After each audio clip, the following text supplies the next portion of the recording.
ছেলে, সত্যি করে বলো, আমি তোমাকে কোনোদিনও বলেছি যে আমি তোমাকে ভালোবাসি? না তো। তাহলে তুমি আমাকে ওই চিঠি লিখেছো কেন? ও মা, আমি আপনাকে কেন লিখতে যাব? আমি তো ওনার মেয়ে সোনালীকে লিখেছি।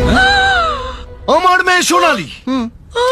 বাহ, আমার একটা মেয়েও হয়ে গেল। ওগো, তোমার আবার মেয়েও আছে নাকি? আরে এ বেটা মিথ্যে কথা বলছে। ও বাবা গো, এ তুমি ওই কার হাতে তুলে দিলে গো বাবা? আরে এটা মিথ্যে মিথ্যে মিথ্যে। মিথ্যে? হ্যাঁ মিথ্যে? সত্যি করে বলো, তোমার আর কোথায় কটা ছেলে মেয়ে আছে? আরে আমি দিব্যি গেলে বলছি এ বেটা মিথ্যে কথা বলছে। আপনি মিথ্যে কথা বলছেন, কারণ আমি ওকে রোজ এই বাড়িতে নামিয়ে দিয়ে যাই। সালা শ্বশুর। এই বেটা, শালা না শ্বশুর, প্রথমে ক্লিয়ার কর। এক মিনিট। এই বলতো মেয়েটা এখন কোথায়? বাবা, বাবা এ বেটা নিশ্চয়ই ওকে কোথাও লুকিয়ে রেখেছে। ওগো, তুমি কি সার্বজনীন বাবা হয়ে আরে গেলে না নাকি গো না, এ বেটা বাপের ধাত পেয়েছে, বাপের। আস্তে ও